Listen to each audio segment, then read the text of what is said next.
One of the things I was wondering was, obviously you didn't know what impact the Stooges would have when you started the band, right? If I knew what impact? The impact on, the general impact, the wider impact of the Stooges on, countless bands.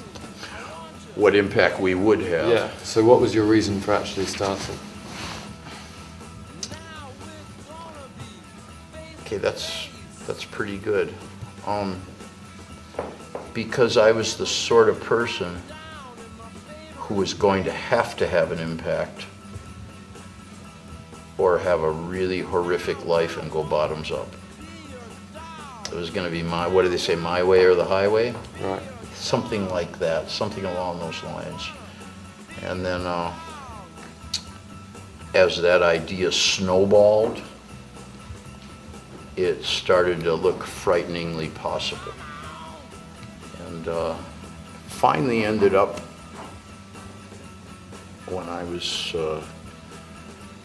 really, really out of society, like when the whole bunch had me down and fucking had me punched in the head, and I was sleeping in the guest bedroom of a mansion replicated of this in Los Angeles,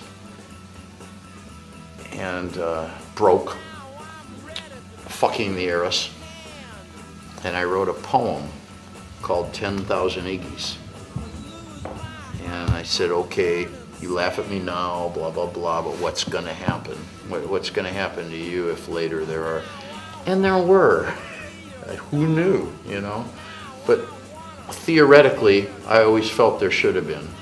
I felt I was right about certain things. I wasn't out to be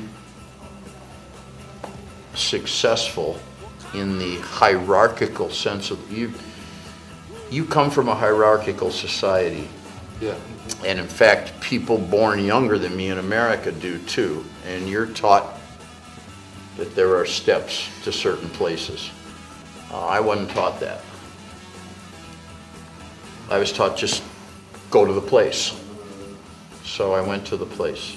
And that's why I started to go to the place. Okay. What was the first record you ever bought? Why don't you talk a little louder? What was the first record you ever bought? It was called Red River Rock by Johnny and the Hurricanes. Right. I bought it for 99 cents at a place called Woolworth's. Did you have them here? We still got them. I had a feeling. They're like boots, right? Yeah. And they had a record section, and I had a whole dollar in my hand. I was 14, and I never had a whole dollar in my hand. Suddenly one day I had a whole fucking, there it was. It was green, it was $1, it was mine. And I looked and, oh my God, it said records, 99 cents. Woo! And that I could buy that record all by myself. I wouldn't have to ask my fucking dad. And I leafed through the records, and there was one with this guy, and he had a very low, he had one of those hyper-masculine brows. Yeah. A low brow, a Roman nose, a great big overdone blonde quiff, lots of grease, spangled suit, a great big saxophone. He looks cool, I want his record, right? That was it.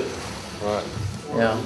And it was a shitty record, but it had a little minor hit on it. It was really terrible. And they took an old melody called the Red River Valley, and they called it Red River Rock. But the sound of the saxophone absolutely constituted a severe violation of the life that I was meant to lead in the area I came from. That was it. It was the same sound of the saxophone that played in the health education class syphilis film. And I was a senior in high school, and they warned us about what could happen to young guys who went and had sex with girls they didn't know. And they showed these two girls in a convertible sitting up on the back seat.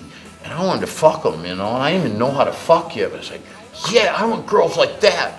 And then they pulled up on a flood-lit street in front of a movie marquee, and saxophone music was playing. And it sounded like that. Okay. That's what I liked about it. What I didn't like about it was, you know, it was kind of stupid. Yeah. Not like that, you I know. always thought their name was slightly Johnny, different. it's funny, his name was Johnny Paris. Right. Johnny Paris. Still a good name. Yeah. One thing I wanted to ask, seeing as I'm a frontman as well, what's the most invasive thing you've had, or the most invasive thing you've experienced when you've jumped into the crowd? The most invasive thing when I jumped into a crowd. Yeah. I mean, like I've had chunks of hair pulled out, and, you know.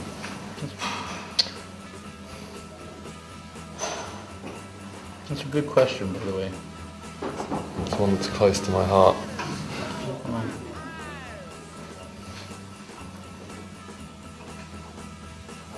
There were about 3 or 4 times. One time I was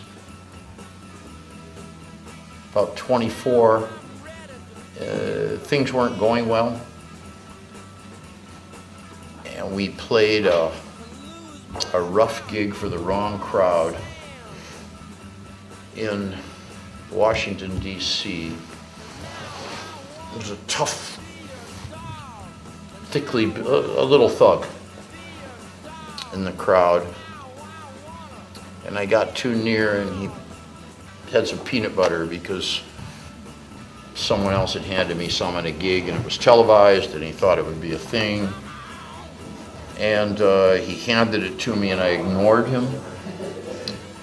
And I ignored him. He wanted to batter my face. And I didn't like that, especially because I'm the sort that needs other people to batter back for me. You know, I'm like your definite, more like your Edward G. Robinson type, you know, like, okay, can we bring in the guys to beat up this asshole for me?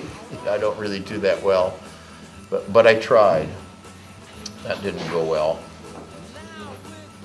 Probably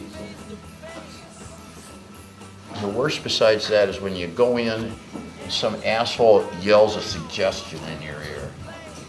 Like they'll tell, play such and such, or it's like, shut up, just die. Just fucking die.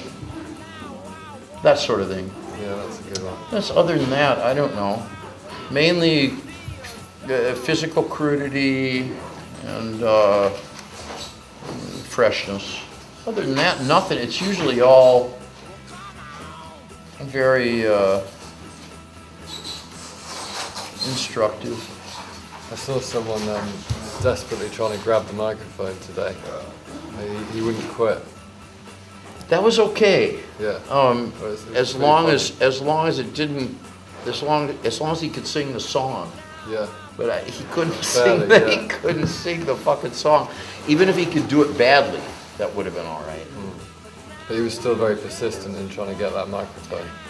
Yeah. Who, me? No, he wasn't. That's okay. I think it's unfortunate that everyone needs a mic now, Yeah. if you see what I mean. Absolutely. Yeah. How was it for you tonight? It was good. It was okay? Yeah. Yeah. I was especially enjoying the bass player's You were moves. expecting one? I was especially enjoying the bass player's moves. My bass player or yours? No, yours. What did you like about it? I don't know. He really had the whole proper American workman look down. I asked him to, you mean the clobber? Yeah. That's my idea. But the look on his face as well, it really went with it. Yeah. The clobber's my idea. His old man was a Navy man. He lives on a port. He lives a Spartan existence. He has that whole Yeah. ethic. So I asked him, why don't you go to a naval surplus store and buy something that goes with it? How long has he And been doing that for? Longer than you've been alive. Probably. Long time. He started in the 80s with a band called the Minutemen. Oh yeah. Yeah. What about you? What about me? What about you? Where you like playing music? Well, I wouldn't be doing it otherwise. You might. Well, I personally wouldn't. Good.